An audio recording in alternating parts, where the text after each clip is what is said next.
Olá, seja muito bem-vindo, muito bem-vinda aqui a este canal, onde eu falo sobre saúde, justiça e liberdade por meio da expansão da consciência, agregando conhecimentos de neurociência, física quântica, epigenética, leis da biologia, ao conhecimento jurídico, a forma como nós, advogados, podemos atuar na nossa missão de pacificar a sociedade, de pacificar os relacionamentos.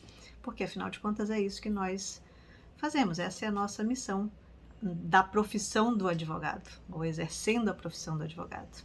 Pacificar as relações, pacificar a sociedade, não é isso mesmo? Essa semana eu estava estudando um pouco sobre direito tributário. Foi o direito que eu mais atuei na minha vida, durante a minha vida como advogada militante nos tribunais, enfim. Não sei se você sabe, já fui auditora fiscal também. E dentro desse estudo, desse contexto, me atualizando em algumas coisas, eu fiz uma conexão muito legal sobre o princípio da não surpresa, que é um princípio que traz a necessidade do contribuinte não ser pego de surpresa na majoração de tributos, né? O princípio da anterioridade, o princípio da anterioridade anual e nonagesimal, e fiz uma correlação desses princípios com a questão do nosso organismo, com a questão de nós também precisarmos, enquanto seres biológicos, dessa previsibilidade, de uma estabilidade para que a gente funcione bem. Então é sobre isso que nós vamos falar hoje. Muito bem, então vamos lá falar sobre a reforma tributária inserida na Constituição pela Emenda Constitucional 132 de 2023. A reforma tributária que a gente falou agora, inserida pela Emenda 132 de 23, ela não alterou apenas impostos sobre o consumo. Ela mexeu em um nervo exposto da relação entre o fisco e o cidadão, que é a propriedade. Ao alterar o artigo 156, parágrafo 1º, inciso 3º da Constituição, o Constituinte derivado deu aos prefeitos e governadores uma chave mestra para atualizar o valor venal de casas e carros com maior discricionariedade. Juridicamente, o princípio da anterioridade é o escudo do cidadão contra o arbítrio do Estado. Ele proíbe que o Estado cobre um tributo no mesmo exercício ou sem pelo menos um intervalo mínimo de 90 dias. No entanto, o próprio sistema confere umas fissuras estratégicas que são exceções que machucam os cidadãos. Conforme as normas gerais do direito tributário, a atualização da base de cálculo do IPTU e do IPVA não precisa respeitar o prazo de 90 dias, ou seja, a anterioridade nonagesimal. Ela exige apenas que a lei seja publicada até 31 de dezembro para valer em 1º de janeiro. A Emenda Constitucional 132 de 23, ela trouxe um upgrade, porque agora o texto constitucional chancela expressamente que o Poder Executivo utilize critérios de mercado para atualizar essas bases, a base de cálculo, desde que haja lei municipal, no caso do IPTU, ou uma lei estadual, no caso do ICMS, versando sobre essas possibilidades. Isso reduz o tempo de resposta do cidadão e aumenta a eficácia da mordida fiscal, concorda? Enquanto o direito discute alíquotas, o seu organismo discute sobrevivência. O que o direito chama de princípio da não surpresa, a neurociência chama de regulação de homeostase. O cérebro humano é uma máquina de previsão.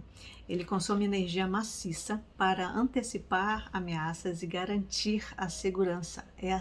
Foi assim que a gente chegou até aqui. Quando o Estado utiliza a brecha da anterioridade para lançar um aumento de IPTU, por exemplo, na virada do ano, ele quebra a previsibilidade financeira.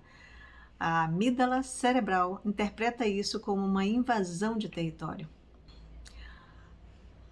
A incerteza sobre o quanto o patrimônio do imóvel ou do veículo custará para ser mantido no próximo ano mantém o nosso organismo, o eixo HPA, hipotálamo pituitário adrenal, em estado de alerta. A interpretação orgânica aqui é de perigo iminente. O resultado não é apenas um momento e um boleto mais caro. É um banho de cortisol que corrói o seu patrimônio biológico, degradando neurônios no hipocâmpio e impactando a memória, aumentando a resistência à insulina e fragilizando o sistema cardiovascular. A grande assimetria da reforma é que o Estado se equipa com tecnologia e velocidade legislativa para capturar o valor da nossa propriedade, mas mantém uma lentidão arcaica para devolver serviços de saúde, segurança e educação de qualidade. O contribuinte brasileiro não sofre apenas com a carga tributária elevada, mas com a carga alostática relacionada com o custo emocional para se adaptar a esse ambiente instável socialmente, juridicamente, com as instituições, com tantas questões acontecendo no contexto, né, da nossa sociedade. Isso nos afeta profundamente, emocionalmente, se nós não cuidarmos da nossa saúde física e emocional. A proteção do seu patrimônio começa na manutenção da sua saúde. Nosso patrimônio não é claro que nós temos patrimônios materiais, mas o nosso maior patrimônio é a manutenção da nossa saúde. No dia a dia, podemos nos defender contra a voracidade do Estado, contratando profissionais competentes nas técnicas jurídicas, advogados, especialistas, mas é preciso ir além para cuidar do que não está visível. A gente precisa cuidar da questão emocional. Não permita que a voracidade do Estado avance sobre o seu sistema imunológico. Defina deprima, melhor dizendo, o seu sistema imunológico e devaste o seu patrimônio, a sua saúde, as suas emoções. Nós funcionamos a partir dos nossos pensamentos, a nossa neurobiologia, ela funciona a partir do que nós pensamos, do que nós sentimos, e isso vai se tornando o nosso campo informacional. A física quântica nos informa que nós somos um emaranhado de informações vibracionais que contextualizam essa matéria, né? Toda a matéria é, no final das contas, vibração, né? Campos vibracionais que interagem. Nós interagimos no mundo a partir desses campos vibracionais. Então, esses campos vibracionais, o que a gente pensa é vibração, e essa vibração do nosso pensamento é o que gera sentimentos, que gera a nossa materialidade, a nossa matéria, a nossa biologia funciona a partir dessas informações. Então, se nós nos deixamos influenciar de forma crônica por estas questões sociais, jurídicas, e isso vai afetar o nosso organismo, podendo abalar a nossa saúde física e emocional. E aí, o que vai adiantar o nosso patrimônio material se nós não temos o nosso maior patrimônio, que é o nosso biossistema, o nosso patrimônio biológico, através do qual nós vivemos aqui nesse mundo, não é mesmo? Eu conheço uma pessoa que adoeceu e faleceu por conta dessa raiva contra o sistema, essa raiva que essa pessoa alimentava dentro dela diante dessa voracidade do Estado, da ineficiência do Estado, da corrupção existente no Estado. Temos que nos preocupar e interagir com isso de forma a buscar melhoras? Óbvio que sim. E isso passa por escolhas melhores dos nossos representantes.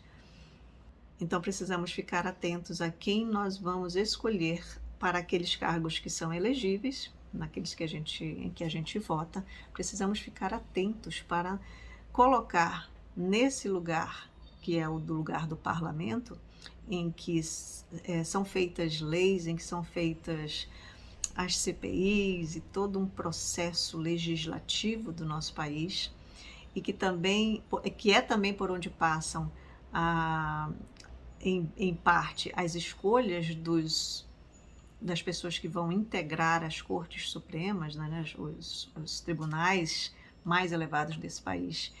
Então, a gente precisa ter muita responsabilidade, não só conosco, com a nossa vida, com a nossa biologia, com a nossa saúde, mas também com essas escolhas.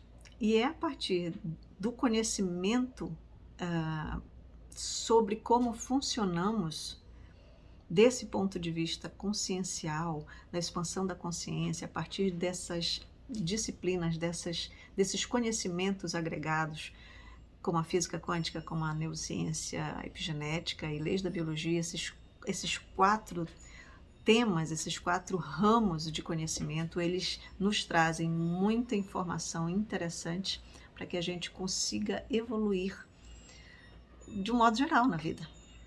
E eu tive burnout, foi quando eu tive um afastamento da atividade jurídica por algum tempo, e aí me envolvi com esses outros conhecimentos que fizeram com que eu aprofundasse conhecimentos sobre mim mesma, esse autoconhecimento que eu busco trazer aqui para agregar para você também, você que é profissional do direito, você que é interessado nesses assuntos. Ok? Eu sou Ana Monteiro, advogada e terapeuta neurobiológica vibracional. Falo aqui sobre esses assuntos para você, porque julgo ser de muita importância. E se você é advogado, se você tem dificuldade de entender certas coisas que acontecem com você e gostaria de conversar com um terapeuta que entende você, porque também é advogado, porque também sofreu pressão, porque também teve problemas, inclusive burnout, você está diante dessa profissional. Eu sou advogada e terapeuta neurobiológica vibracional e posso ajudar você nessa condução das suas dificuldades, dos seus adoecimentos, em razão dessa profissão que é tão linda e que exige tanto da gente também. Eu fico por aqui hoje e agradeço a sua atenção, o seu carinho. Peço para você curtir, comentar, enviar esse vídeo para alguém que você acredite que vai fazer diferença para ele, ouvir ou para ela. Eu aguardo você com o próximo vídeo semana que vem.